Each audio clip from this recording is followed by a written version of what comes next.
Trop tard. Trop tard. It was always on fire. Genre j'étais We were dancing on a wire, reckless it seemed. Mais je vous préviens, si le chien, s'il arrive quelque chose au chien, vous ne voyez plus jamais. Genre. We found holes in these walls. We like what we saw. Seemed so strong until it falls. The final straw. Oh, I never felt like this before.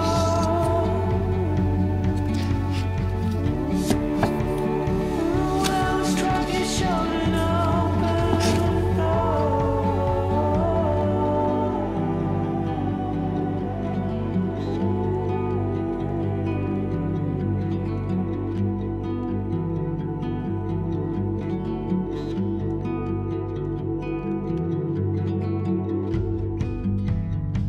Living in a dark nowadays, we dance, we fall. We were bound to make mistakes. We loved, we thought. But it was always on fire. Our house, our dream. We were dancing on a wire, reckless it seemed. I never felt like this before.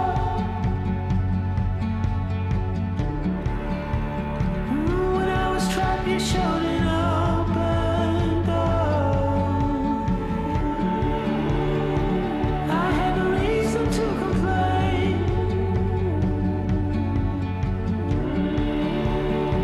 I didn't have the words to explain.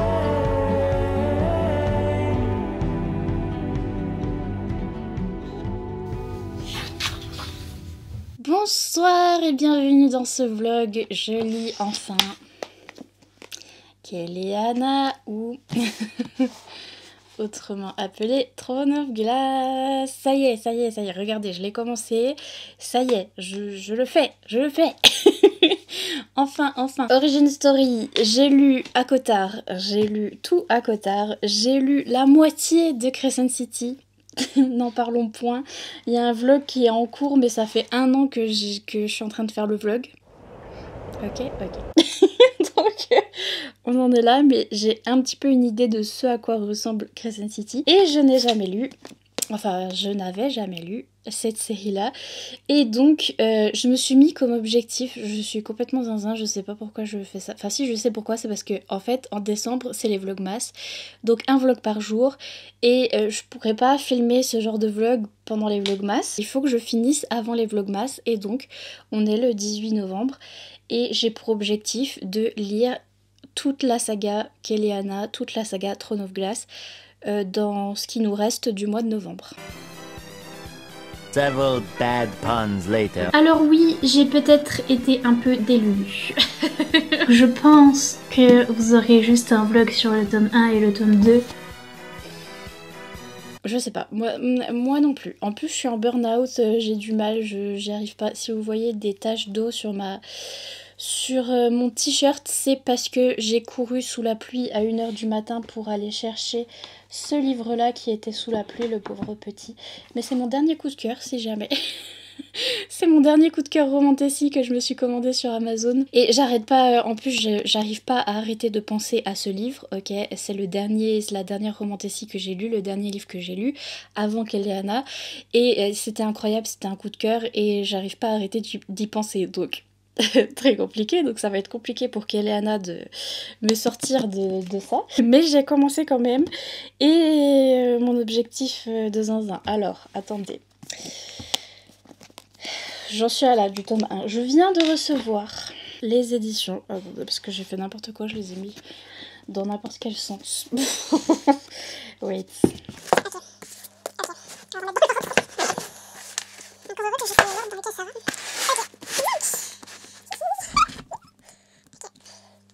Donc je viens de recevoir le...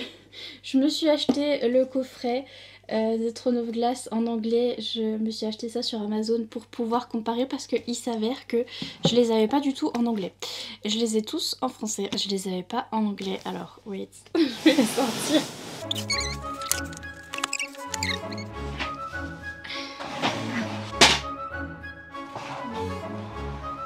Ça va pas la tête? Bon, bref.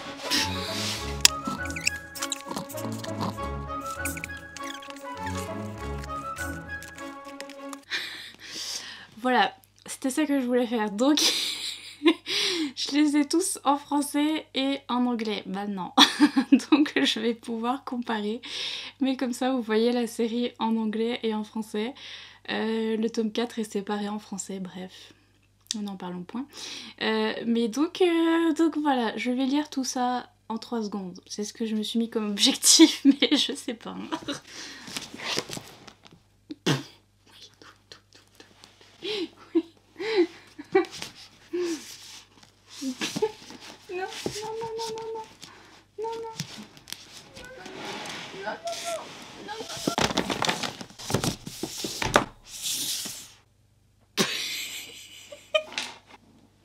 Ok,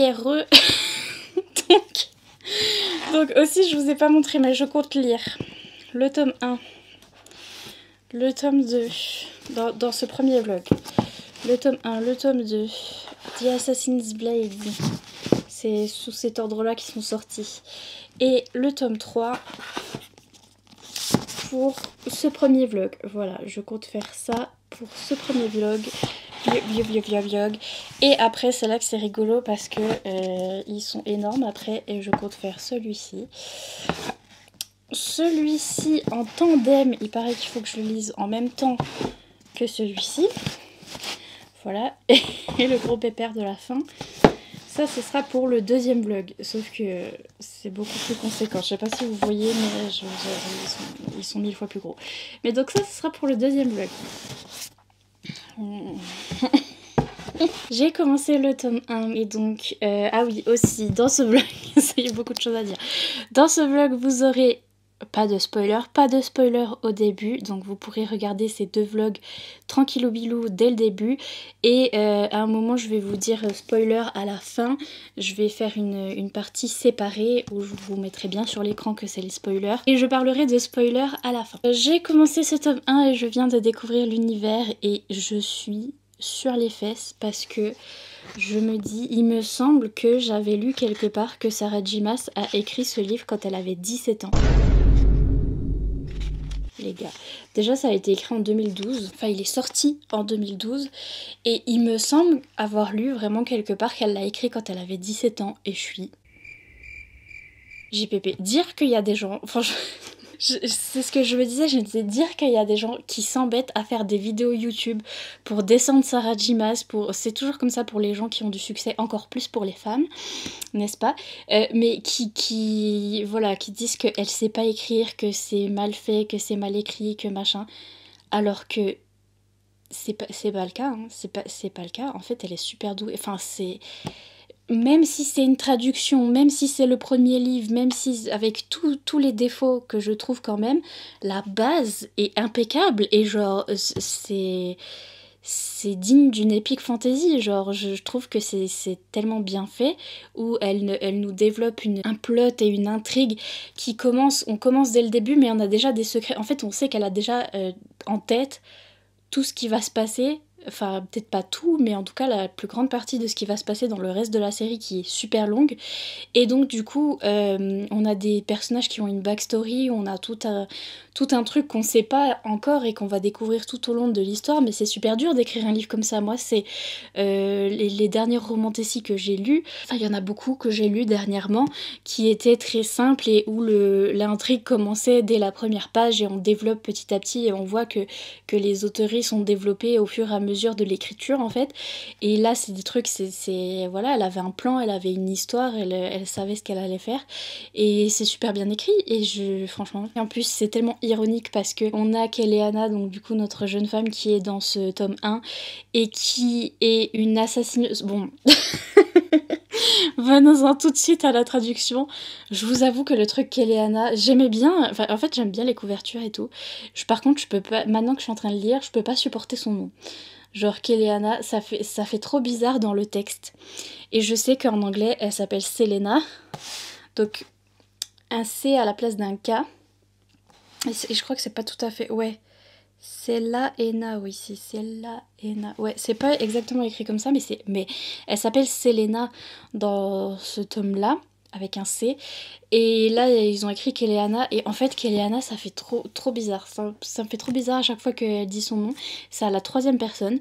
Ça change de Akotar où on était à la 1re personne. Donc je m'y attendais pas, on a des changements de point de vue de temps en temps, on change de personnage. Et ouais, et l'assassineuse, au lieu de dire assassin, je comprends le truc féministe et tout, mais en fait ça veut vraiment rien dire. Et genre à chaque fois que ils lui disent, à chaque fois qu'elle dit je suis une assassineuse, vous êtes une assassineuse, je suis... Parce que du coup ça voudrait dire que les hommes seraient des assassineurs, sauf que non, ils sont des assassins et elle c'est une assassineuse. Donc bref... Ça va être compliqué. Non et non pour ces deux trucs-là. Mais c'est une assassin, Keleana en tout cas. Et elle est trop forte et tout, elle est super réputée, tout ça. Et c'est une femme. C'est une femme de 18 ans qui a l'air super frêle et fragile et tout ça. Et là, elle va se confronter à d'autres hommes. Il y a une espèce de truc avec des trials, des jeux comme dans Hunger Games et tout, je m'y attendais pas aussi de ce truc là. Je savais pas qu'il allait y avoir cette trope là, mais ça va être vite fini je pense.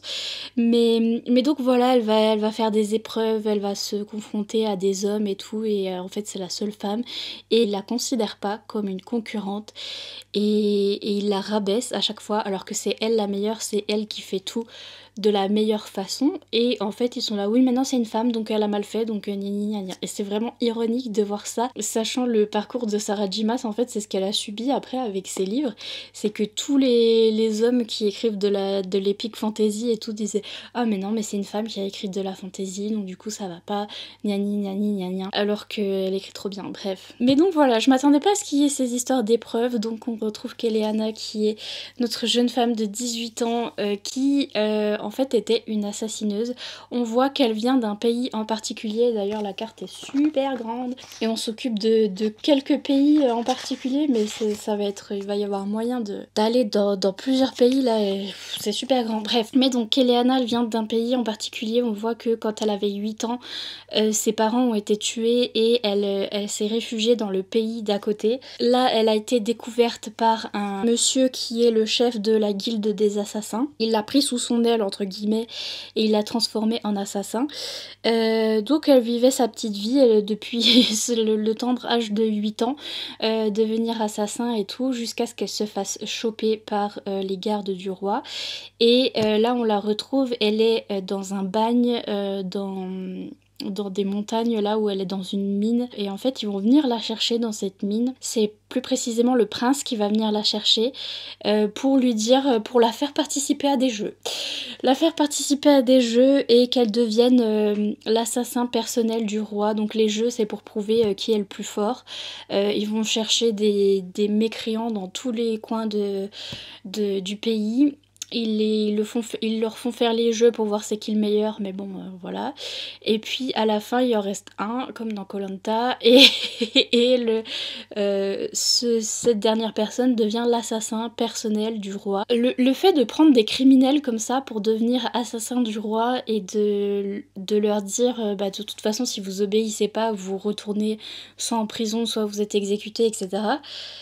C'est compliqué, et c'est le même genre de plot qu'il y a dans Fourth Wing et tout, où on a les gens qui sont plus du côté de la rébellion et tout, qui sont contre le roi et qui doivent travailler pour le roi. C'est un peu compliqué, je sens que leurs histoires ça va pas bien marcher. Et donc on a rencontré Keleana, elle est trop incroyable, je l'aime trop. Elle est trop forte, je l'aime trop. Elle est super arrogante et elle est super badass et elle répond à tout le monde et elle parle mal et je suis dead. Je l'aime trop. Elle est vraiment différente du personnage de Feyre dans Akotar et je me retrouve plus dans le personnage de Keleana que dans celui de Feyre. Et je l'aime trop, franchement je l'aime trop. Pour l'instant j'aime bien, alors je sais c'est du Sarah J. Maas, il faut pas s'attacher au premier Love Interest. Mais je vous avoue que pour l'instant j'aime bien. En fait on a une espèce de triangle amoureux où elle est avec le chevalier, donc le garde du prince et le prince. Et elle interagit avec les deux, et avec les deux elle se chamaille avec le guerrier et le prince, et j'aime bien comme elle se chamaille avec les deux. J'aime bien le banter, j'aime bien les petites chamailleries. Mais je connais Sarah J. Maas, donc on va pas trop s'attacher au premier Love Interest, n'est-ce pas? Mais pour l'instant j'aime beaucoup, et je trouve que c'est super bien fait au niveau des chamailleries et des trucs. C'est tout des tropes très très basiques de la romantécie, mais en même temps elle a écrit ça en 2012 et c'était la base, c'était elle qui a écrit en premier, donc on peut pas dire que c'est recopié vraiment sur d'autres trucs. C'est là que je vois que les autres trucs sont recopiés par contre, mais c'est super bien fait, n'empêche, parce que après j'ai lu plein d'autres romantécies où par exemple les petites chamailleries n'étaient pas très bien faites. Le truc des jeux, pareil, c'était un peu bizarre, ça servait à rien. Là je pense qu'on va passer un peu plus vite sur le truc des jeux. Et puis ouais, le monde de fantasy est déjà bien fait, bien développé et bien pensé. Donc voilà, pour l'instant j'aime beaucoup. Au niveau de la traduction, bon je vous ai dit qu'elle est Anna assassineuse non plus. Par exemple à un moment ils ont une conversation et lui il dit que dites-vous d'Andovier, après en fait il dit que dites-vous d'Andovier, Andovier c'est un endroit, que dites-vous, mais en fait il voulait dire que pensez-vous. Que pensez-vous de gna gna gna, et elle répond et tout. Mais c'est une traduction littérale parce que en anglais c'est que dites-vous de, mais en fait en français on dit que pensez-vous de cet endroit. Que pensez-vous de... On dit pas que dites-vous. Bref, il y a un moment il dit vous gardez beaucoup de cicatrices. Ouais. genre... Vous gardez beaucoup de cicatrices. Comme ça, garder des cicatrices. Et en plus, c'est quoi cette question? Ah, aussi, aussi j'aime trop parce qu'elle aime trop lire. Elle est à fond dans les livres et tout.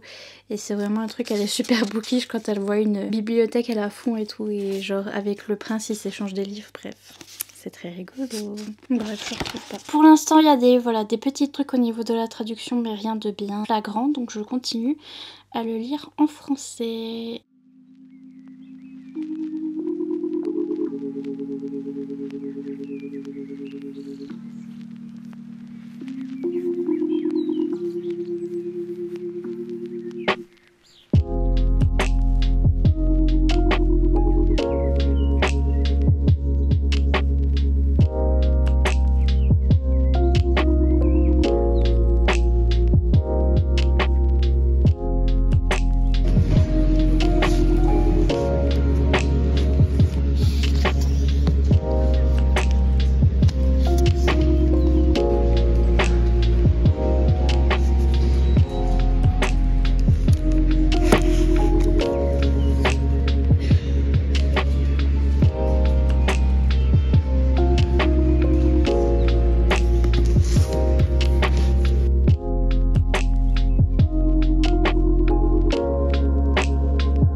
Petit book haul de l'après-midi, j'ai pris Heartless Hunter chez PKJ en français parce qu'en fait je l'ai pas en anglais. J'ai jamais eu, c'était une des Fairyloot et j'avais annulé la Fairyloot à ce moment-là. Et en plus il est turquoise et c'est ma couleur préférée. Donc voilà, j'ai trop hâte de le lire. C'est de la romantécie young adulte et donc j'espère qu'il sera mieux que Powerless. J'ai l'impression qu'il va être mieux que Powerless, bref. Aussi, j'ai acheté un livre mystère à la FNAC. C'était des livres emballés avec une petite note devant de Audrey qui est libraire à la FNAC de Val d'Europe. Elle nous a dit « Contes magiques, nuits d'hiver et récits fantastiques ». Un auteur reconnu qui vous transportera comme il sait si bien le faire vers un monde lointain. Et il y avait des indices sur le paquet.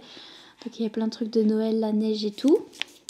Donc j'ai choisi celui-là, mais je sais pas ce que c'est. Oh, c'est Jar Tolkien. Ah oui, c'est les lettres au Père Noël. Ok. J'ai tout déchiré. Trop tard. Trop tard. À moi, à moi, à moi. Oh, ma panne. Trop tard. C'est les lettres au Père Noël de J.R.R. Tolkien. Ok. Mais c'est vrai que je les ai jamais lues. En plus, j'ai jamais lu de Tolkien, mais encore moins les lettres au Père Noël. Il paraît que c'est trop bien. J'ai trop hâte. C'est trop cool. Peut-être que je lirai ça pour les Vlogmas cette année.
La froid.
Je rigole, mais faut pas rigoler.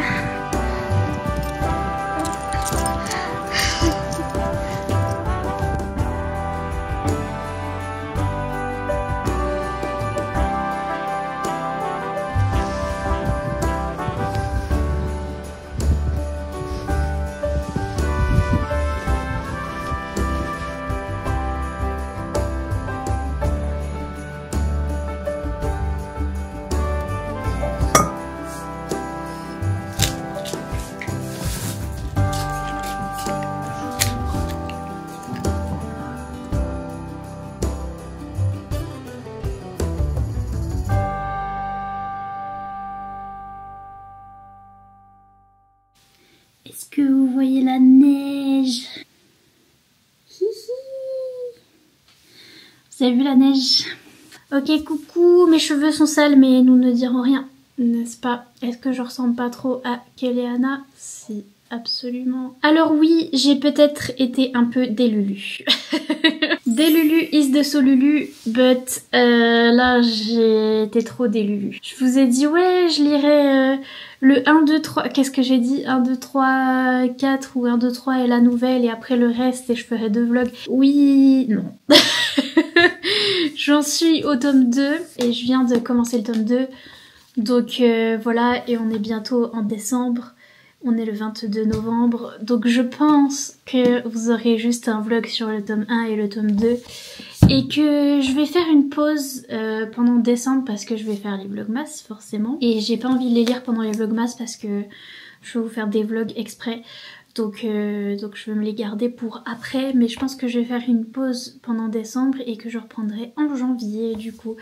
Mais ouais, j'étais très délulu parce que je lis pas très vite. C'est toujours le cas en fait, hein. Je sais pas ce que j'ai cru aussi. Je suis distraite parce qu'il y a de la neige donc j'ai mis mon meilleur pull. Regardez, c'est un pull à cotard. C'est Greetings from The Illyrian Mountains. Avec une cabine dans la montagne. Vous-même vous savez, ça va trop bien avec la neige. Et donc du coup, je suis à fond dans la neige. Je fais que de me rouler dans la neige tous les jours. Donc je lis pas beaucoup. Mais donc j'essaie de lire tranquillement, tranquillou bilou. De pas trop me mettre de pression parce que j'ai un peu du mal. Et forcément j'ai peur pour les vlogmas. Pourquoi ça brille là? Vous voyez qu'il brille en bas? Vous verrez rien du tout. Trop bizarre, bref. Nextory m'a sauvé la vie encore une fois pour Kekelele nanana. Sauver la vie Nextory parce que ils sont dispo sur Nextory en e-book. Et alléluia en e-book en français parce que finalement je voulais les lire en anglais mais en fait bah, ils sont pas sur Kindle Unlimited. Je les ai déjà achetés en anglais, ça je les ai reçus en service presse de la part de la maison d'édition mais j'ai quand même acheté les versions en anglais. Je me suis dit je peux pas acheter l'e-book, que ce soit en anglais ou en français, ils sont super chers. Et en fait, je les ai gratuits sur Nextory. D'ailleurs, si vous voulez tester Nextory, c'est une application pour lire des livres audio et en e-book. Et il y a mon petit lien en barre d'infos pour avoir 45 jours gratuits. Et donc, je les lis principalement sur Nextory, sur mon téléphone, parce que je suis couchée la plupart du temps. Je sais pas pourquoi j'arrive pas à lire physiquement en ce moment. Même quand je suis devant la cheminée et tout, je sais pas, je lis sur mon téléphone. Je sais pas pourquoi, j'ai du mal à lire en physique. Mais en tout cas, Nextory, sauver la vie. Et donc, qu'est-ce que j'ai à dire sur le tome 1 parce que je l'ai fini. En fait, je comprends tout à fait tout ce qu'on disait sur cette série et c'est très vrai. Et ça va être très frustrant de faire que le vlog sur le tome 1 et le tome 2. À tes souhaits, Achille. Je sais que ça commence à être bien à partir du tome 3. Je le sais. Je le sais, vous allez me le dire et je le sais. Et il faut que je lise la nouvelle aussi. Oh, du coup, je sais pas si je vais continuer. Je sais pas quoi faire. Je sais pas. Soit ce vlog s'arrête au tome 2, soit au tome 1, je sais pas si j'arrive à m'arrêter. En tout cas, je vois bien que le tome 1 et le tome 2, c'est vraiment des tomes d'introduction, mais c'est un peu fou parce que je sais que c'est le premier livre de Sarah J. Maas et la manière dont elle a écrit ses livres, on dirait qu'ils sont écrits exprès pour être une série, une longue série, et c'est quand même audacieux, n'est-ce pas? C'est quand même, faut le faire pour écrire un premier livre comme ça parce que c'est un livre vraiment d'introduction et qui est accrocheur, oui, parce qu'on a envie de savoir, on a cette histoire où on a les trials, là, les épreuves, on a un mystère avec des gens qui meurent et des démons et des machins. C'est entraînant quand même, mais je sais et je sens que ça va être mieux dans le reste de la série et il faut vraiment s'accrocher en fait.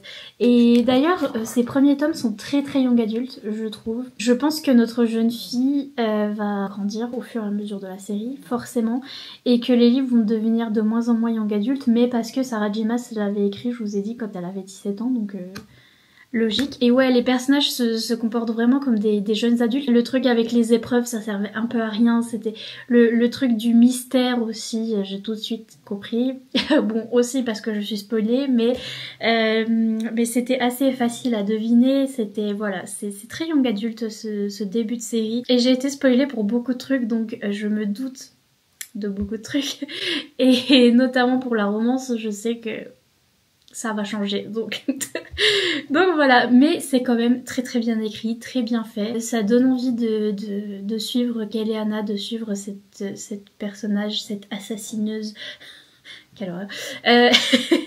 Mais franchement, c'est le meilleur personnage et ça se voit que cette série a été faite exprès. Que cette série a été faite exprès pour ce personnage. Personnage incroyable, je l'aime trop. J'aime trop son caractère, j'aime trop en plus elle est pleine de défauts vraiment.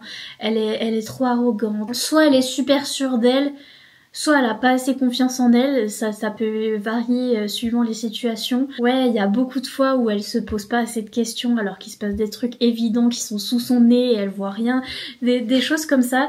Et des fois elle s'énerve un peu pour rien, des trucs comme ça. Elle a plein de défauts mais qui sont super attachants et j'aime trop ce personnage, je l'aime trop. Et alors je sais pas comment j'ai fait pour pas vous le mentionner, mais en début de vlog je vous ai dit ah là là trop bien parce qu'elle aime les livres, elle fait que de lire et ça fait que de parler de livres et de bibliothèques et trucs comme ça, et avec le prince ils s'offrent des livres entre eux machin, ils se parlent de livres et tout, et j'aime trop, mais non seulement ça, mais les chiens, il y a des chiens, si vous entendez Achille il y a des chiens. Alors le prince il a un chenil, mais c'est pour des chiens de chasse, et donc du coup bon après le chenil il est chauffé, il va les voir tous les jours, bon ils sont quand même assez bien traités, mais ils sont quand même dans des cages hein, mais le prince il adore ses chiens, voilà, il va les voir tout le temps à son chenil et tout, il les aime trop, donc il aime trop les chiens. Et Keleana aussi, elle a une affinité avec les animaux et notamment les chiens, ils vont toujours vers elle et tout, alors que elle est hyper grognon et tout, et puis les chiens sont toujours attirés par elle. Et c'est franchement trop mime, on se retrouve avec un chien en particulier qui s'appelle Fleetfoot.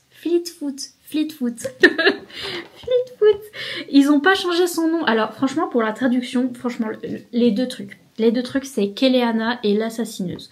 C'est tout. Il y a que ça. C'est juste le fait qu'elle s'appelle Keleana, c'est n'importe quoi. Genre vraiment, parce que après ça n'aura pas de sens pour le reste de la saga. Déjà là, on voit que ça a pas trop de sens parce qu'à un moment son surnom c'est Lena. Quelqu'un l'appelle Lena, mais parce qu'elle s'appelle Selena en vrai, pas Keleana. Donc le surnom Lena va bien avec Selena, mais va pas avec Keleana. Bref, donc ce nom ne va pas du tout. Mais genre du tout, et je sais pourquoi ils ont mis ça. C'est parce qu'à l'époque où c'est sorti, c'était pour attirer un certain public, le public young adulte, à qui c'était destiné du coup, mais vous voyez ce que je veux dire, parce qu'on mettait pas en ce moment, et c'est plus la mode, parce qu'on a un petit peu rognonieux, on a un petit peu hurlé, et on a dit ouais, laissez les noms en anglais, laissez tout en anglais. Et maintenant ils laissent tout en anglais, il y a des trucs super compliqués qui sont en anglais et ils laissent le titre en anglais et ils s'en foutent. Mais à l'époque ils traduisaient tout, et notamment ils essayaient de trouver des titres un petit peu accrocheurs pour que ça fasse un peu Hunger Games, que ça fasse... Bah d'ailleurs Hunger Games ils ont pas tellement changé, mais vous voyez ce que je veux dire, que ça attire un public young adulte, ça va pas du tout. Et le truc d'assassineuse aussi, voilà, à chaque fois qu'elle dit je suis une assassineuse et que les autres disent je suis un assassin, ça n'a rien à voir. Donc franchement c'est les deux trucs de traduction. Mais sinon par exemple le chien il s'appelle Fleetfoot et il l'appelle Fleetfoot, ils ont pas changé son nom. Ils l'ont laissé en anglais parce que ça a rapport avec quelque chose et tout, et avec ses pattes. Donc c'est pour ça qu'elle l'appelle Fleetfoot, c'est parce que il court rapidement, il a des grandes pattes, et donc ils ont laissé son nom. Il y a plusieurs trucs qui sont bien traduits comme ça. D'ailleurs il y a un truc, ça m'a trop fait rigoler. C'est un personnage à un moment qui dit à Keleana, parce qu'elle est vraiment, elle est en mode, elle fait que de découvrir des choses qui sont là depuis très longtemps sous son nez, et donc du coup il y a un personnage, vous verrez ce personnage, ah bah non, bah c'était dans le tome 2, c'est dans le tome 2. Il y a un personnage en particulier qui lui dit « Super, merci beaucoup d'enfoncer des portes ouvertes. » Genre j'étais... Plus, il y a beaucoup de neige. Il y a beaucoup de neige au début de ce livre. Alors elle aime pas la neige. Et les personnages, ils en ont un peu marre de la neige parce qu'ils ont trop froid, ils sont coincés et tout dans le château et tout. Mais moi personnellement j'aime trop. Mais du coup il y a plein de neige, de chiens et de livres et donc c'est incroyable, trop bien. Par contre franchement il lui arrive plein de trucs et tout, il y a plein de trucs rapport avec l'intrigue. Il y a plein de gens qui sont morts et ils sont morts très affreusement dans ce tome 1. Elle dit qu'elle a un peu du mal à dormir mais ça va hein. Elle dort quand même, genre je sais pas comment font ces gens dans les livres mais... dort sur ses 12 oreilles là, tranquillou pilou. Et elle arrive à survivre à beaucoup de trucs. Pareil, il y a une bataille finale à la fin où elle se fait défoncer sa tronchasse. Sorry to say. Mais elle gagne pas au début hein, de cette bataille à la fin. Mais elle survit quand même, mais t'es là, ouh. Alors là, ça fait beaucoup. donc voilà, et puis on a ce petit triangle amoureux qui est un petit peu embêtant aussi parce que j'aime ni l'un ni l'autre. Enfin, je les aime bien. Je les aime bien l'un et l'autre. Mais c'est pas grandiose, pas fantastique. Et avec l'un ça va trop vite et avec l'autre il se rend même pas compte. C'est pareil, lui le nez au milieu de la figure il voit rien. Donc donc voilà, donc là on est dans le tome 1, elle est avec un des personnages du triangle amoureux. Elle rompt avec lui dans le tome 1 et là dans le tome 2 elle va se diriger plus vers l'autre personnage. Donc c'est bien parce que c'est un triangle amoureux où au moins on teste les deux. Vous voyez ce que je veux dire? C'est original, moi j'aime bien perso. Mais là celui-là il met du temps là. Il comprend rien. Franchement j'aime beaucoup, mais je sais qu'il faudrait que je lise la suite. Ça me fait vraiment comme Akotar le tome 1 où je sais qu'il y a du potentiel et je sais qu'après elle peut partir dans un truc tellement mieux. Donc voilà, mais pour l'instant le tome 1 et le tome 2 c'est très lent, c'est très young adulte. C'est très vu et revu et j'ai hâte de voir la suite. Mais donc j'en suis là, je suis un petit peu délulu donc je sais pas jusqu'à où je vais lire avant les vlogmas mais je m'arrêterai juste avant les vlogmas, voilà, et après je continuerai.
Ah que coucou, faut que je regarde sur mon téléphone.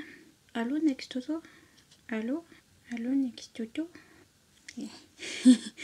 Nextoto, à combien j'en suis dans le livre? Aïe, oui, je me suis tapée. Parce que j'en suis toujours, je lis toujours sur Nextoto. J'en suis à page 207 sur 317, mais je sais pas si c'est pareil dans le livre, donc je vais regarder le chapitre. J'ai trop bien lu aujourd'hui parce que à partir de 50%, il se passe un événement assez dramatique mais qui rend les choses hyper intéressantes. Donc du coup j'étais à fond. Et donc j'en suis là. J'en suis à 65%. De Kéliana, le tome 2. Je l'ai toujours en français, oui, je sais. J'ai vu tous vos messages sur le fait que la traduction est pas top et tout.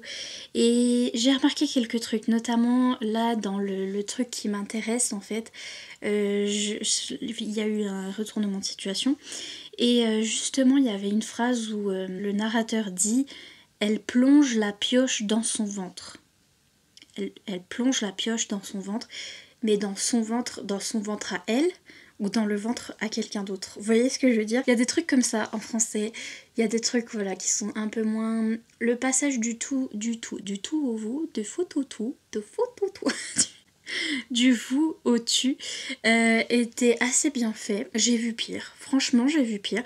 Franchement au niveau de la traduction pour le moment j'ai vu pire. Je tiens à vous dire, j'ai vu pire, notamment dans Akotar. J'ai l'impression que dans Akotar c'était moins bien fait, franchement. Parce qu'il y a vraiment des trucs dans Akotar qui m'ont sauté aux yeux.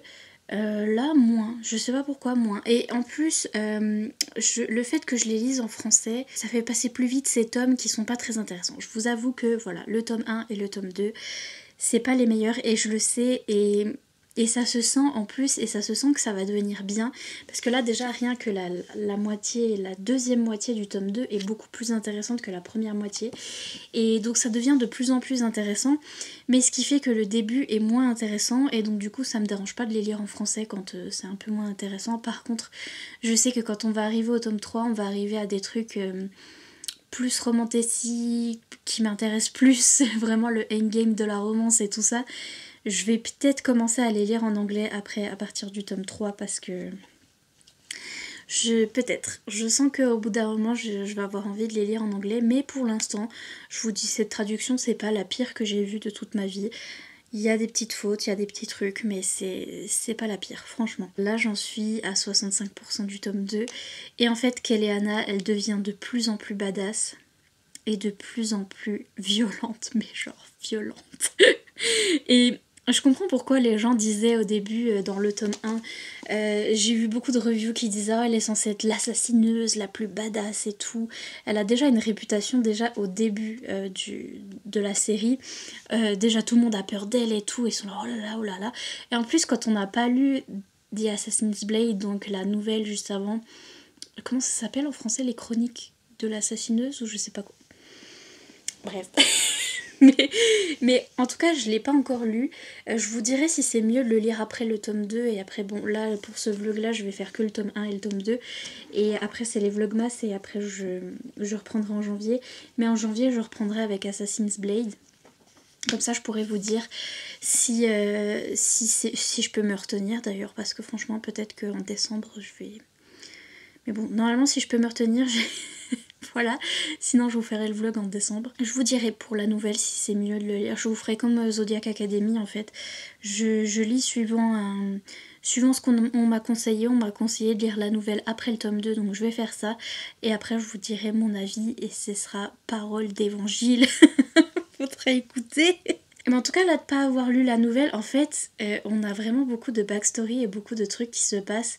Je pense qu'ils vont se passer dans la nouvelle et elle en parle beaucoup dans le tome 1 et le tome 2 de ce qui s'est passé quand elle était dans le repère des assassins. J'ai failli dire des assassineurs au bout d'un moment mais le repère des assassins et tout. Elle a toute une vie avant le début du tome 1 où il s'est passé des trucs et tout et je sais qu'on va en parler dans la nouvelle. Et du coup en lisant le tome 1 et 2 et en n'ayant pas lu la nouvelle d'abord, on est un peu gardé dans le flou. Je vous dirai si c'était bien, si c'était nécessaire ou pas, mais en tout cas je sais déjà ce qui va se passer dans la nouvelle.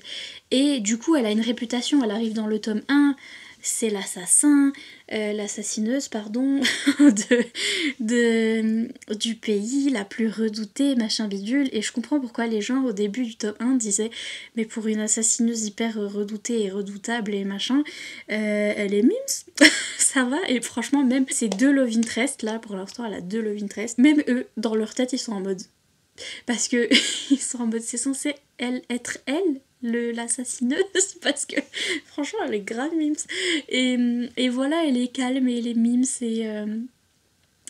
et elle a vécu des trucs super durs déjà avant le tome 1 et elle arrive à se relever à chaque fois en fait et elle a réussi à survivre aux trucs auxquels elle a survécu avant le tome 1, c'est déjà franchement un truc de fou et justement les gens se disent purée mais comment elle fait pour être aussi normale comme une jeune fille de 18 ans normale alors qu'elle a vécu tout ça. Et là en fait elle commence à vivre de plus en plus d'obstacles en plus de ce qu'elle a déjà vécu. Donc elle a déjà une vie très très tragique et là il se passe encore des trucs tragiques et là elle est en train de péter un câble.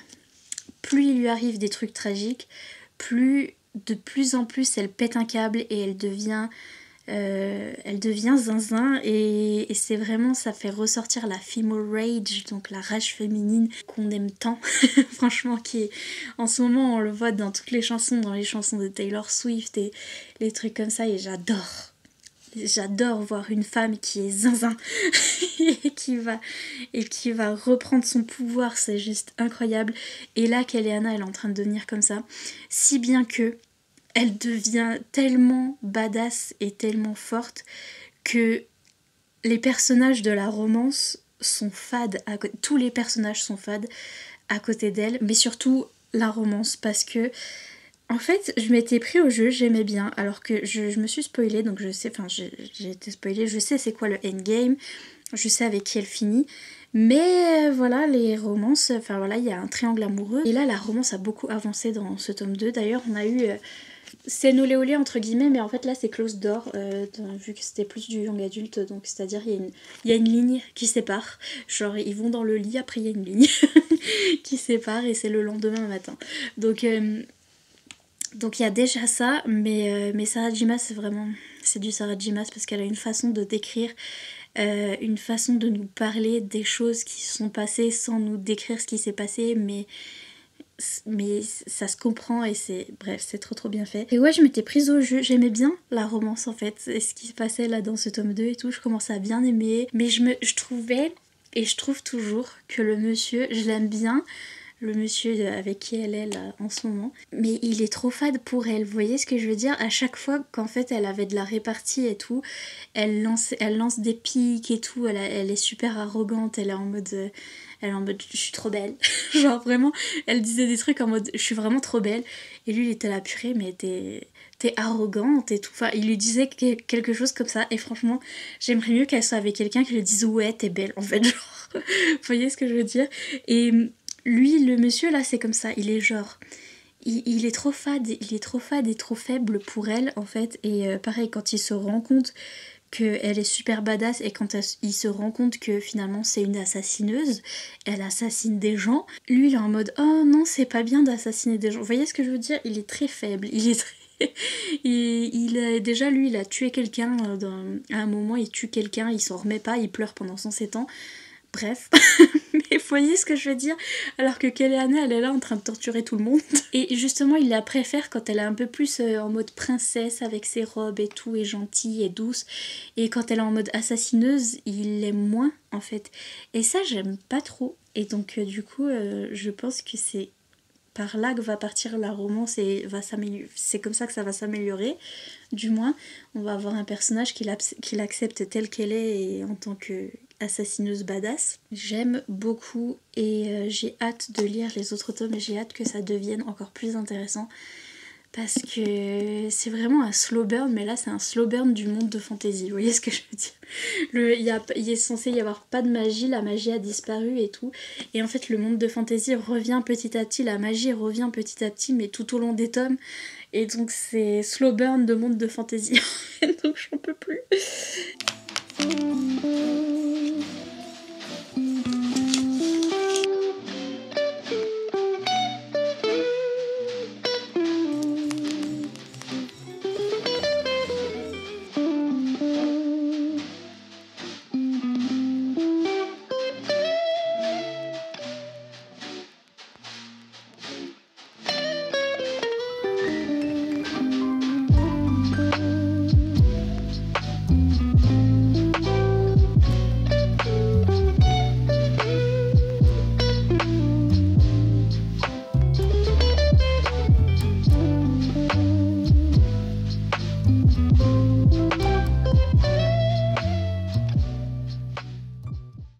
Coucou, j'ai fini le tome 2. Exactement. En ce moment, Achille il se met à hurler dès que j'allume la caméra. Donc, pardon, je fais des câlins à Achille en même temps. What the fuck? What the fuck? Déjà, je tiens à dire que j'ai lu tout le 1 et le 2 sur Nextory. Les deux tomes. Et là, je viens de recevoir... Ouais, il y a tous mes traces de doigts dessus. Je viens de recevoir ma nouvelle liseuse. J'ai mis un petit fond d'écran avec un petit chien. Je l'aime trop. et je l'ai customisé. Je l'aime trop. Donc c'est une liseuse couleur, en fait c'est une tablette mais avec la technologie e-ink, donc c'est la technologie d'une Kindle, donc c'est le truc pour reposer les yeux où vous avez, mais vous voyez en plus ça fait un effet un petit peu papier et il n'y a pas trop de reflets et tout. Et en plus elle est en couleur et en plus c'est une tablette donc elle marche avec Android, donc du coup je peux mettre Nextory dessus, donc j'étais en train de lire là-dessus. Normalement mon livre il est encore ouvert. Voilà, c'était la fin. Vous spoilez pas. Voilà, donc je peux lire sur Nextory sur une tablette maintenant, enfin sur une Kindle en fait, parce qu'avec la Kindle il n'y a pas moyen de mettre une autre application, c'est que les trucs Amazon, que là-dessus je peux mettre Nextoto, je suis trop contente. Bref, mon nouveau joujou, je vous en reparlerai pendant les vlogmas. Je sens que je vais lire quand même les livres en anglais, parce que c'est pas mal. Franchement, la traduction est pas mal, il y a des trucs. Par exemple, il y a un moment, il y a une énigme, etc. Et il y a une énigme qui est résolue par un anagramme. Donc un anagramme, c'est un ensemble, c'est des mots qui est un ensemble de lettres.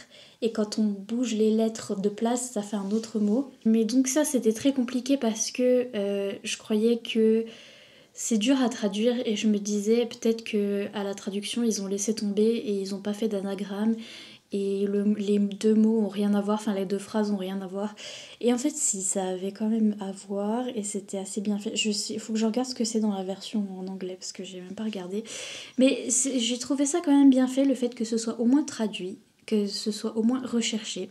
Ce genre de choses, ou quand il y a des choses qui veulent dire quelque chose, comme par exemple le nom du chien ou des choses comme ça, soit on change pas, soit on traduit mais en gardant le jeu de mots, en gardant le truc. Donc franchement c'est pas mal. J'ai l'impression que je comprends moins bien en français. Parce qu'en fait c'est au niveau du plot et de l'intrigue, il se passe plein de choses là dans ce livre là. Et en plus je me mélange parce que il y a des trucs que je sais, parce que je suis spoilée. Mais je suis spoilée de certains trucs, mais quand tu connais pas l'histoire, quand t'as jamais lu, et que tu sais certains spoils, en fait c'est hyper confusant parce que je savais un truc en particulier depuis le début qui est révélé là à la fin de ce tome 2. Donc ok, mais il y a plein de choses qui sont révélées avant et qui se passent avant qui n'ont pas rapport et dont je me doutais pas parce que j'étais pas spoilée de ça. Et donc du coup je suis là, ouf, attendez. Et donc j'ai du mal à comprendre ce qui se passe en français, alors que je suis sûre qu'en anglais, j'ai plus l'habitude de lire ce genre de romantasy et ce genre de plot et d'intrigue avec des complots et des trucs de cours, etc. Et je suis sûre que je comprendrais mieux en anglais. C'est pas la traduction, c'est que... je sais pas, c'est que j'ai plus l'habitude de lire en anglais. Mais franchement, la traduction, ça va. Il y a eu quelques trucs où c'est un peu mal écrit. On en est encore à certaines phrases comme j'ai des cauchemars, il a des cauchemars, il a eu des cauchemars, alors que nous on dit faire des cauchemars, on fait un cauchemar. Mais en anglais c'est I have nightmares, donc c'est j'ai des cauchemars. Je pense que je vais lire en anglais pour la suite pour voir, mais je sais pas, de toute façon je fais une pause pour les vlogmas. Truc de fou, cette saga, truc de fou. Mais franchement, Sarah J. Maas, enfin, je sais pas à quel moment t'as 17 ans et t'écris ça. Enfin, je crois, faut que je regarde à quel âge elle a écrit le reste et faut que je regarde parce que je suis. Elle a pu inventer au fur et à mesure, mais c'est quand même hyper tordu. J'ai du mal à comprendre. C'est exactement. J'ai quelques retours sur Metal Slinger, mon dernier coup de cœur, où il y a un pire plot twist et tout. Et ça me fait penser à ça. Franchement, ça me fait penser à ça parce qu'on est vraiment dans un cas où on a le narrateur qui ment au lecteur. Et donc du coup, on sait pas certaines choses, sauf que moi je sais parce que je suis spoilée. Mais vous voyez ce que je veux dire, c'est le narrateur qui ment au lecteur. Ça faisait pareil dans Metal Slinger et c'est difficile à faire ces trucs là. Donc franchement, impressionnée de fou. Ah purée, j'ai envie de continuer, hein, forcément j'ai envie de continuer. En plus j'ai mon calendrier de l'avant Sarah J. Maas. J'ai peur qu'il y ait des trucs qui spoilent. Parce que je pense qu'il va y avoir tellement de révélations au fur et à mesure de cette saga. Déjà dans le tome 1 il y avait tout un plot et des révélations et des trucs qui continue dans le tome 2, mais c'est 1000 fois plus et il n'y a que ça en fait, des révélations petit à petit. Mais je vous dis à la prochaine fois pour le prochain vlog, hein, pour voir ce qui se passe dans la suite. Mais je comprends pourquoi on dit que le 1 et le 2 c'est pas les meilleurs, etc. Qu'on n'a pas encore trop commencé avec les fées et le monde de fantasy, etc. Là ça commence à peine à se développer. Donc j'ai hâte, mais c'est quand même vachement long. Très très long. Sur ce, je vous laisse tranquille, je vais parler des spoilers juste après. Je vous mets la partie spoiler, mais pour ceux qui veulent plus entendre parler de spoilers, enfin qui veulent pas entendre parler de spoilers, je vous fais des gros bisous et je vous dis à très très bientôt, genre à demain. Parce que en fait je suis à la bourre pour poster cette vidéo et genre demain c'est les vlogmas, donc donc je vous dis à demain pour les vlogmas. Des gros bisous.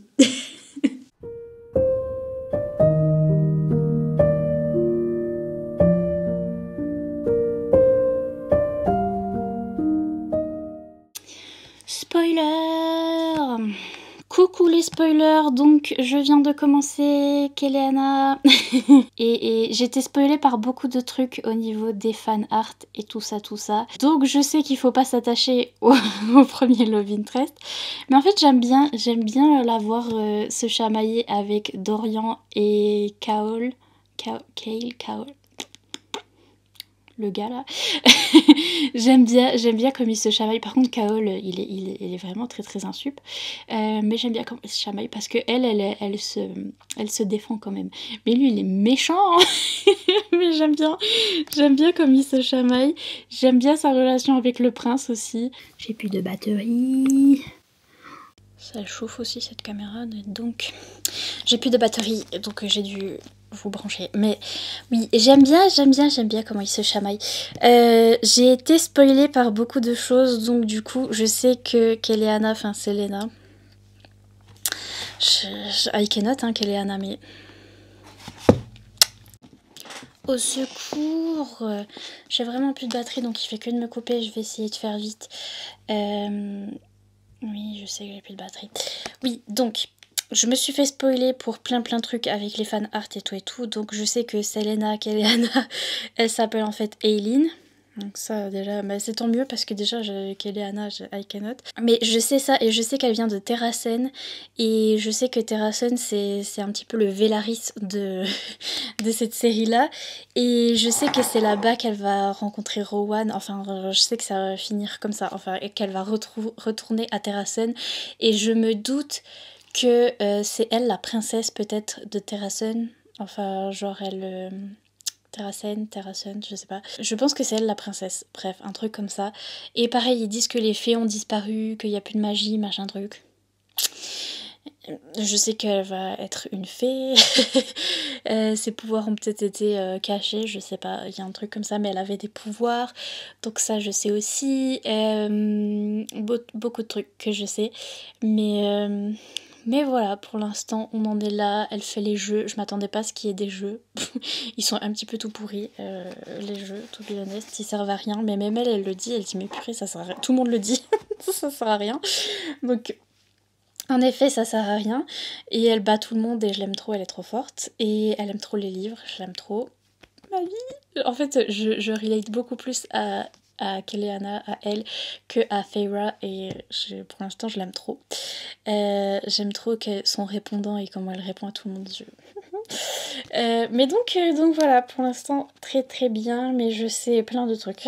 Donc du coup, mais malgré tous les spoilers que j'ai, franchement j'arrive à enjoy, donc voilà, on en était là. Je crois que c'est tout pour les spoilers.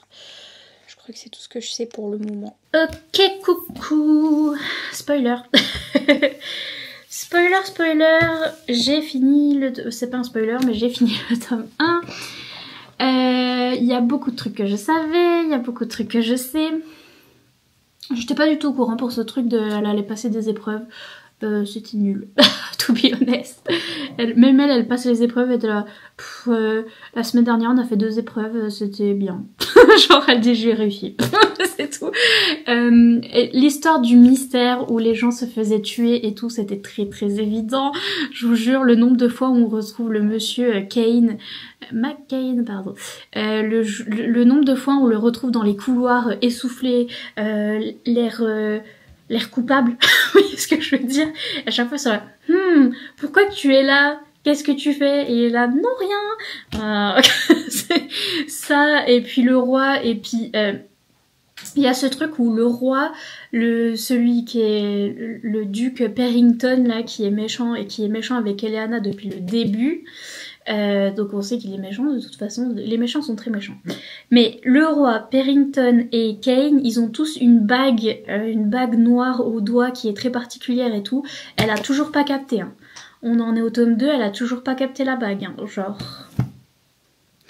I am dying. Mais donc je savais que Kane avait quelque chose à voir là-dedans, parce que Kane, c'est le champion de Perrington. Perrington, il est méchant depuis le début, et voilà. Donc du coup, c'est lui le méchant. Et puis c'est eux qui sont responsables de tout, ils ont fait venir des démons, le fait qu'il y a un autre monde et tout. Je savais que ça allait partir là-dedans parce que voilà, on est dans le royaume sans magie pour l'instant parce que le roi a interdit la magie. D'ailleurs, un gros comble parce que lui-même l'utilise, hein, je pense qu'il fricote avec les démons et tout. Donc un peu n'importe quoi d'interdire la magie et après l'utiliser. Mais normal, hein, il fait nimp de toute façon. Et ouais, je sais que Keleana, c'est Eileen. Galatinius, voilà. Donc je sais que c'est elle et je sais que c'est l'héritière de Terracène, je le sais. Enfin, je pense, mais oui. Je pense que oui. Et je sais que du coup, son ancêtre, c'est Helena, le fantôme qu'elle voit là, Helena Galatinius, qui s'est mariée avec un Aviliar, là, qui s'est mariée avec... Le mec il s'appelle Gavin, en plus ça me fait rire parce que pour moi c'est un youtubeur qui s'appelle Gavin et du coup j'imagine que lui dans ma tête. Et bref, et donc Helena, je sais que ça doit être son arrière-grand-mère je pense, ou son arrière-arrière-grand-mère, son ancêtre en tout cas. Et d'ailleurs elle lui dit à un moment, parce que elle lui dit les liens du sang sont impénétrables ou je sais plus quoi. Et genre Keleana là en mode... Ok, j'en ai rien compris. Et puis là dans le tome 2, elle est en train de parler à un... Comment ça s'appelle? Le truc sur la porte pour toquer là. Je sais pas, une sonnette de porte. Une sonnette de porte à l'ancienne où tu fais toc toc toc, qui a pris vie par magie et tout. Il me tue ce truc là, il est trop drôle parce qu'à chaque fois qu'elle disait un truc il était en mode merci d'enfoncer des portes ouvertes. Et genre c'est moi depuis le début de ce livre, franchement avec Keleana elle capte rien. Mais donc voilà, elle parle à ce truc de porte là. Et à un moment elle lui dit je m'appelle Keleana machin, et lui il est mort de rire et dit MDR bien sûr tu t'appelles Keleana. Et donc c'est parce qu'elle s'appelle pas Keleana. Et donc voilà, donc ça je sais que Rowan va arriver, mais pas là. Donc je l'attends, et en attendant on a Keol et Dorian. J'aime bien Dorian, il a eu son moment dans le tome 1 où ils étaient ensemble, c'était mignon, mais... c'était très fade. Voilà, donc ils ont vite rompu. Et puis là c'est au tour de Kaol, je crois. Kaol, j'arriverai jamais à le dire. Sauf que lui il a la tête dans son derrière et il voit pas que Keleana elle est intéressée, et donc du coup ils vont mettre du temps, mais bon tant pis, de toute façon je sais que c'est pas lui le endgame, donc voilà, j'attends. Au niveau de la romance, là on a rencontré le personnage qui s'appelle Archer, qui est un courtisan, donc qui est un gigolo en fait, et il paraît qu'il est super beau et tout, et elle est franchement, elle est fascinée par lui, genre à chaque fois qu'il parle elle est là elle pète un câble. Donc mais je crois que ce personnage va finir par mourir et servir à rien, ou va partir très très vite, donc mais je m'étais attachée, n'empêche. Je m'étais déjà attachée et je l'aimais bien, je l'aimais mieux que Kaol et machin et bidule. Mais donc bref, ce qui est incroyable c'est les chiens. Fleetfoot, je l'aime trop. Mais du coup sur tous les fan art que j'ai vu, Fleetfoot c'est un golden retriever, parce qu'on dit que c'est un chien golden, donc c'est un chien doré. Et donc comme ils ont dit chien doré là dans ce tome 1, tout le monde a fait un golden, sauf que en fait je crois qu'il est croisé avec un lévrier, donc c'est pas très... À chaque fois j'imagine un golden, mais je crois que c'est pas un golden. Bref, j'aime trop Fleetfoot, j'aime trop les chiens, j'aime trop la neige, il y a beaucoup de neige là, ils font que de pester. Là, ah j'ai froid, j'en ai marre. Moi je like. Et les livres, et ça parle beaucoup de livres et ça geek sur les livres et j'aime trop. Et ouais, donc je sais pour Aileen, là pareil, elle parlait à Archer et en fait elle essaye de découvrir la rébellion qui se passe contre le roi. D'un côté parce qu'elle est au service du roi, vu que maintenant elle est l'assassineuse personnelle du roi parce qu'elle a remporté le championnat, gna gna gna. Elle est forcée à faire ça, c'est soit ça, soit elle est esclave, donc... Bon, mais en même temps, elle fait pas son boulot parce que bah, c'est forcé, hein, franchement. Le roi, il y a pas plus bête, je sais pas pourquoi... C'est très bête ça comme truc de plot et c'était le même truc dans Force Wing et c'est à chaque fois où on a ces rebelles et ces gens qui sont à la base contre le gouvernement et contre le roi et contre le système mis en place et qui travaillent pour eux. Forcément ils travaillent pas bien parce qu'ils sont contre donc forcément ils font pas bien les choses. Donc là elle doit assassiner des gens, elle les assassine pas du tout. Elle essaye un petit peu de découvrir ce que mijote le roi et tout et lui il croit qu'il y a une rébellion contre lui, tout ça, et Archer il dit à Keleana, ah, ben, je crois que c'est la princesse Aileen du royaume de Terrasun, il paraît qu'elle est encore vivante, elle va revenir sur le trône et tout, elle va tout changer. Et Keleana elle fait genre, elle est en mode mais non, mais Aileen elle est morte, c'est pas possible, gna gna gna. Et donc je pense qu'elle va petit à petit découvrir qu'il y a des gens qui sont quand même partisans de cette Aileen entre guillemets qui est elle en fait. Et elle va découvrir petit à petit la rébellion et aller de leur côté je pense, mais c'est très très convenient hein. Franchement le fait qu'elle arrive à faker tous les assassinats, déjà là, elle a survécu à des trucs, la dernière bataille avec Kane, franchement elle s'en est pris plein la tronchasse. Elle a mouru au moins 40 fois et après il y a eu des démons et des trucs et un monde parallèle et tout et finalement elle est pas morte et Kane il est mort en 2 secondes, bref. Donc voilà, là c'est pareil, elle arrive à faker les assassinats. Je pense qu'elle va s'en sortir pour beaucoup de trucs. C'est vraiment le début, ça, c'est très young adulte, c'est très introductif, on découvre petit à petit le monde, mais il y a franchement du potentiel et je sais que ça va devenir intéressant à partir du tome 3. Et donc là je rame parce que franchement... Ils sont pas très intéressants ces 2 premiers tomes, mais en même temps c'est bien de développer le personnage de Keleana, de Aileen, we know who she is, parce que je l'aime trop, je l'aime bien, j'aime bien voir où est-ce qu'elle a commencé et tout, mais je sais beaucoup trop de trucs, donc voilà, c'est un petit peu ça le souci. Mais je vous préviens, si le chien, s'il arrive quelque chose au chien, vous me voyez plus jamais. Genre. Coucou pour les spoilers à 65%. C'est devenu enfin intéressant parce que Nehemia est morte. En plus je le savais, il y a les petits chapitres là, de temps en temps il y a des petits chapitres. Là on vient d'avoir un chapitre du point de vue d'une esclave qui était dans un camp, dans un autre pays et tout. Et on a eu un petit chapitre où ça disait la princesse et la reine. Et donc la reine ça doit être Helena. Et la princesse c'était Nehemia. Et genre la princesse et la reine se parlaient et la princesse était en mode il va falloir agir. Et elle, la reine disait ah là là elle va mal réagir, truc comme ça. Donc je pense que Helena et Nehemia, elles savaient que Nehemia allait mourir. Donc Nehemia elle savait qu'elle allait mourir je pense.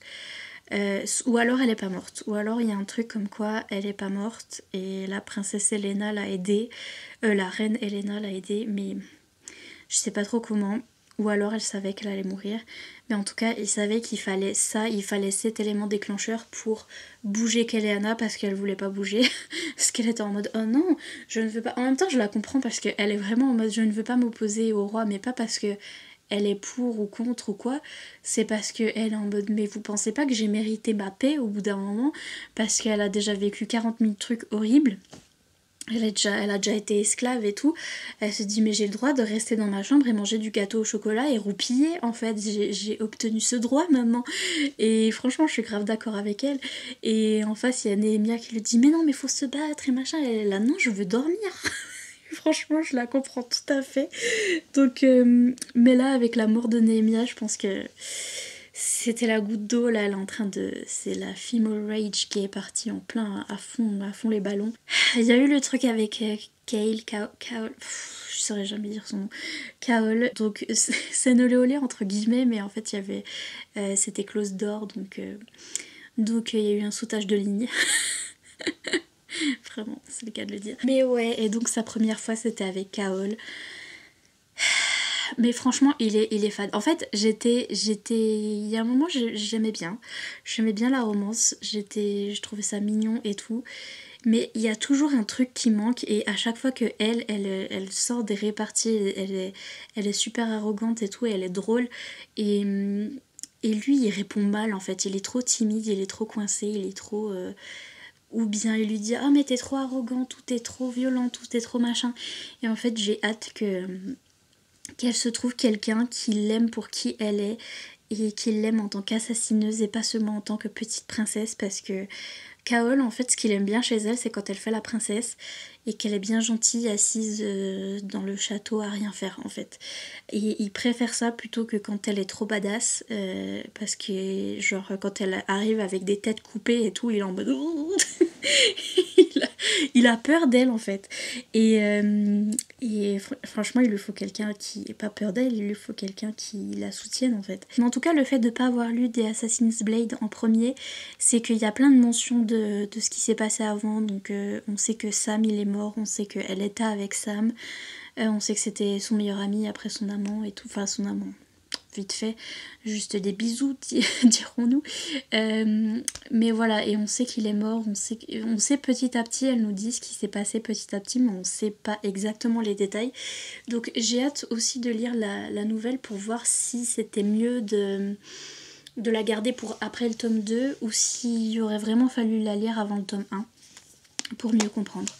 Je vous dirai ça, mais en tout cas on en parle beaucoup dans le tome 1 et 2 de ce qui se passe avant le tome 1 et qui se passe à mon avis dans la nouvelle où elle est dans le repère des assassins et tout. On en parle beaucoup, enfin elle fait beaucoup de flashbacks comme ça. J'avoue qu'en lisant que ça, en n'ayant pas lu la nouvelle, on a l'impression d'avoir loupé quelque chose. Donc ça donne envie de lire la nouvelle déjà. Elle commence à capter un petit peu, c'est Dorian qui capte. D'ailleurs incroyable le prince Dorian là, parce que il commence à capter un petit peu déjà sa magie et tout. Très intéressant de savoir que c'est lui qui a de la magie. Et je sais pas, il avait l'air d'avoir une force un petit peu surhumaine et puis il a réussi à empêcher Keleana, mais genre quand Keleana elle était énervée à cause de Nehemia qui est morte, elle a failli tuer Kaol. Elle, avec un poignard, genre elle va pour lui mettre un poignard dans le cœur, elle l'aurait tué, hein. Genre elle l'aurait réellement tué si Dorian avait pas retenu son bras, mais genre il a retenu son bras par magie, genre de loin. Donc je sais pas trop quels sont ses pouvoirs exactement à lui, mais elle allait le tuer, mais legit quoi, elle allait vraiment le tuer. Moi j'étais là. Franchement, en même temps il a mérité, il est trop mou quoi. Genre, il est trop fragile, pour elle, désolée. Mais donc ouais, il commence à avoir ses pouvoirs Dorian et c'est lui qui capte. Il était en mode ah là là, tout le monde a cette bague noire. Même maintenant son cousin là qui est un nouveau méchant, le monsieur Roland là, nouveau méchant truc machin, il a aussi la bague noire et Dorian se disait oh c'est bizarre cette bague noire, j'étais là mais purée, enfin quelqu'un qui a capté. Genre what the fuck. Pareil Keleana cherchait des trucs où il y avait une énigme, c'était grâce à l'œil on voit tout, un truc comme ça, et c'était quand même logique, tout le monde lui avait dit que le pendentif qu'elle avait c'était l'œil d'Elena. Genre ça fait un bouquin qu'on lui dit que c'est l'œil d'Elena, son truc qu'elle doit déchiffrer c'est avec l'œil on voit tout, elle a pas fait le rapport entre les deux, elle a mis du temps avant de capter. Et genre, j'ai hâte qu'elle se barre et qu'elle rencontre les nouveaux personnages et qu'elle commence la rébellion en fait. J'ai hâte qu'elle commence la rébellion parce que là on tourne en rond dans le château, elle s'est déjà tapé Dorian et après elle s'est tapé Kaol, on en a marre, donc il est temps de passer à autre chose. Vous voyez ce que je veux dire? En plus, maintenant que Nehemia est plus là, franchement, on va se faire chier dans le château, voilà, faut le dire. Donc franchement, il n'y a plus qu'à laisser tomber. Voilà. Mais j'espère qu'elle va pas oublier d'emmener le chien par contre, parce que à chaque fois elle laisse Fleetfoot, elle le laisse dans sa chambre. Et à chaque fois je me dis faut qu'elle le prenne. Bon, pas quand elle va torturer des gens, mais... mais j'espère qu'elle va s'enfuir avec lui. Mais donc 65% du tome 2. J'ai le nez qui couille. Ok, bonjour les spoilers. On en est à la fin. J'ai fini sur ma super tablette. Je l'aime trop, je vous la remontre comme si vous l'aviez pas vue dans la partie non spoiler. Mais pardon. Mais donc, je viens de finir le tome 2 parce que je me suis dit il faut que je finisse avant les vlogmas, sinon j'y arriverai jamais. Pardon. Petit. Franchement, Sarah J. Maas, ça va pas la tête. D'un côté, je me dis peut-être... je pense que ça va pas la tête de toute façon. Mais d'un côté, je me dis, elle a pu inventer petit à petit ces choses-là parce que il y a des rebondissements et des trucs comme ça. Ça peut être inventé petit à petit. Ça a pas l'air ultra réfléchi et planifié. Je pense pas. Mais en tout cas, si c'est vraiment réfléchi et planifié, truc de fou. Parce que, en fait, moi, ce qui m'intéresse, vous savez, c'est la romance. Je me dis comment. Parce que je sais pourquoi elle a écrit Akotar et elle a écrit Rhysand. C'est parce que son mari ressemble à Rhysand, ok. Franchement, voilà. Donc, mais déjà, elle a eu quand même le culot dans Akotar. Même si je sais que ça a été écrit avant. Mais dans Akotar, elle a fait le truc où on a Tamlin d'abord et après Rhysand. Après, je me suis dit, ok, je comprends parce que Rhysand, c'est son mari, genre. Ok, on a compris. Mais là, c'est non seulement elle nous a fait un Tamlin, en plus c'était sa première série, mais elle nous en a fait 2. On a Dorian et Kaol, et les 2 sont bien, et sont pas pour l'instant, hein, parce qu'on sait ce qui est arrivé à Tamlin au bout d'un moment, mais pour l'instant, franchement, Kaol, je l'aime bien, Dorian, je l'aime trop. Trop, mais ça se sent qu'il est prêt à abandonner. Et en plus, je me suis fait spoiler, je sais qu'il finit avec la fille qui a les dragons, qui s'appelle Manon. Je le sais. je le sais. Donc, de toute façon, je m'attachais pas à Keleana et Dorian parce que je savais. Mais je l'aime trop, il est trop bookish, il fait que de parler de bouquins tout le temps. Il est en mode, oh purée, on dirait une histoire dans un livre. Mais monsieur, tu es un monsieur de livre, c'est normal. Et en plus il aime les chiens et il va garder Fleetfoot. Oh mon dieu, à un moment quand Fleetfoot est passé dans le portail, j'ai cru que j'allais arrêter. J'ai cru que j'allais jeter au feu les pompiers parce que s'il arrive quoi que ce soit aux chiens et ça va, Fleetfoot va bien. D'ailleurs c'est Kaol qui a sauvé Fleetfoot en plus et franchement il est remonté dans mon nest. C'est juste que Kaol, en fait, il est un peu trop... Il a du mal à prendre des décisions. Il est encore un peu trop fidèle au roi, alors qu'il a tous ses preuves devant lui. Là, ça m'énerve un peu. Mais j'aimais bien quand même leur histoire. Et à la fin, il est toujours amoureux d'elle, elle est toujours amoureuse de lui. Et franchement, l'outrecuidance, parce que vraiment, le tome 1, c'est Dorian... elle est vraiment en mode ils ont un lien particulier machin. Le tome 2 c'est Kaol, c'est son âme sœur ou je sais pas quoi. C'est vraiment un lien particulier, genre la manière dont elle décrit cette romance, il y a quelque chose quand même, vous voyez ce que je veux dire. Et il y a vraiment quelque chose, genre à un moment Dorian il parle d'eux, il est là, il est avec eux mais genre il finit par se barrer de la pièce parce qu'ils n'ont Dieu que l'un pour l'autre, Kaol et Keleana. Ils se parlent qu'à eux deux et Dorian il se dit de toute façon depuis que on était dans les mines d'esclavage là, qu'on l'a sorti d'Andovier là, depuis qu'on l'a sorti de là, de toute façon elle fait que de regarder Kaol et c'est que eux deux et ce sera eux deux pour toujours ou je sais pas quoi. Et genre je suis là. Ouais mais il paraît qu'il y a quelqu'un d'autre. Vous voyez, j'attends l'arrivée du fameux monsieur qui va être vraiment l'âme sœur, ok. Mais purée, l'outrecuidance, parce que quand même, elle va nous faire 3 romances. Damn. C'est un truc de fou, et en même temps, c'est un peu du jamais vu, franchement. Plus personne n'ose faire ça dans les romantécies que je lis en ce moment. Personne ne fait ça. On rencontre le love interest et c'est le love interest et c'est tout. Mais on voit pas un personnage qui a plusieurs vies, entre guillemets, mais en tout cas qui a plusieurs amours et trucs comme ça. Et c'est hyper intéressant et franchement, il y a que elle qui a fait ça. Mais c'est très perturbant parce que du coup, je m'attache et je m'empoisonne avec une flèche et après ça sert à rien parce que voilà. Mais donc oui, la révélation à la fin c'est qu'elle est Eileen, sauf que ça je le savais depuis un petit bout de temps maintenant. Je me doutais pour Nehemia d'ailleurs que ça arrivait au milieu, mais je me doutais dès le moment où elles ont commencé à être amies, je me suis dit elle va mourir parce que c'est comme ça. Il faut qu'elle passe par des trucs difficiles pour après péter un câble et devenir une guerrière, you know. Encore plus.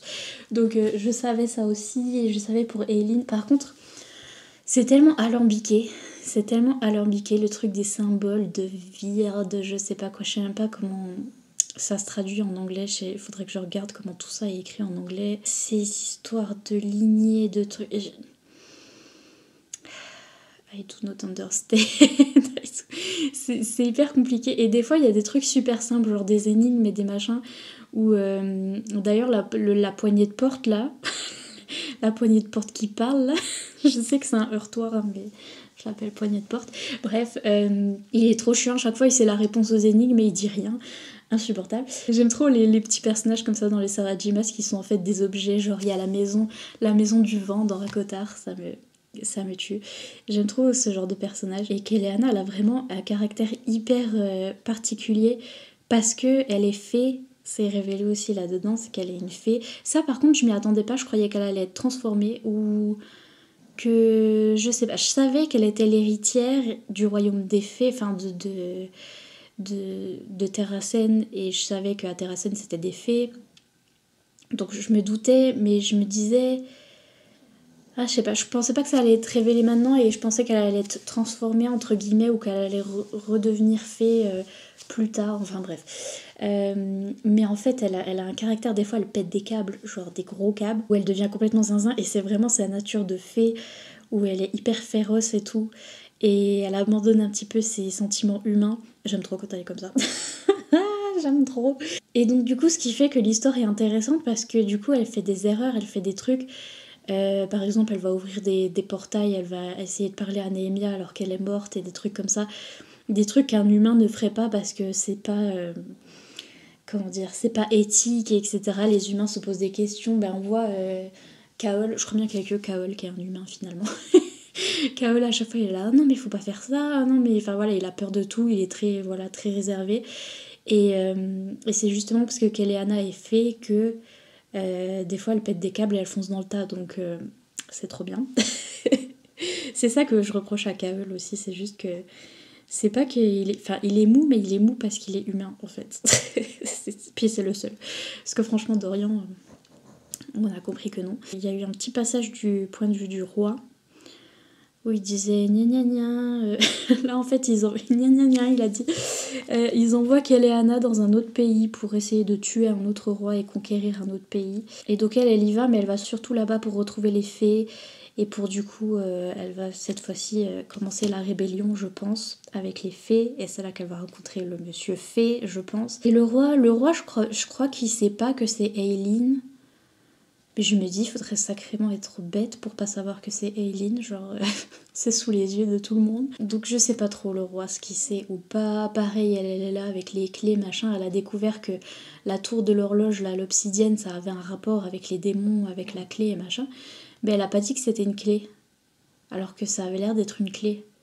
Je sais pas si c'est vraiment une clé ou pas, la tour de l'horloge. Elle est encore en mode le roi possède une clé, mais je sais pas. J'ai pas compris qui était la clé. Si c'était qu'est-ce que c'était ? Si c'était la tour de l'horloge, si c'était le truc qu'il y avait dans la couronne, dans le tombeau là, que le roi aurait chippé. J'ai pas compris qu'est-ce qu'était la clé là. Mais de toute façon, elle doit les trouver. Voilà, une quête spirituelle. Il y a toujours dans des trucs comme ça. Mais je pense que je comprendrais mieux en anglais, là, parce que ça m'embrouille, ces histoires. C'est pas trop mal traduit, mais ça m'embrouille et j'ai plus l'habitude de lire ça en anglais. Mais donc, voilà, j'ai plus de batterie, j'ai plus que 4%. Je crois que je vous ai tout dit. Pareil, au début, je croyais que le méchant, c'était... Je sais plus qui c'est qu'elle voulait tuer, là. Je sais plus, bref, elle avait tué le méchant, mais en fait c'était pas le bon méchant. Et après Archer, elle l'a laissé partir, ça aussi. Ah non, elle l'a tué finalement. Vous voyez, je sais pas, parce qu'il y a eu tout un truc où Archer, elle était en mode... Elle voulait le tuer, après elle dit non, je te laisse partir, après elle le tue. Après non, je te laisse partir, après... Je sais plus si elle l'a tué ou pas. Je crois bien que oui. Oui, je crois que oui. Mais dans l'ensemble, j'ai trop hâte de continuer. Et franchement, le culot de nous faire 3 romances. Surtout avec le truc qu'elle dit à propos de Kaol, genre en mode... ils sont âmes sœurs, quoi. Enfin, c'est un truc de fou. Et je sais que c'est pas lui. Donc je suis là. Bref, je suis à fond les ballons. Mais je dois m'arrêter parce que je dois faire les vlogmas. Et ma foi, je reprendrai après. Donc je vous dis à plus tard dans le car pour un nouveau vlog qu'elle et Anna, mais genre dans un mois. Voilà, des gros bisous, merci d'avoir regardé jusqu'au spoiler si vous avez été spoilé. Et n'hésitez pas à m'éclairer aussi sur les trucs que j'ai pas compris. N'hésitez pas à venir m'en parler sur Instagram ou autre. Ou en commentaire. En commentaire, vous pouvez m'en parler, mais vous mettez en gros spoiler et vous parlez après parce que après les gens ils peuvent se débrouiller tant qu'il y a écrit spoiler. Mais donc voilà, sur ce, 2% de batterie, des gros bisous et à très bientôt parce que les vlogmas commencent demain. Donc à très bientôt. Bye.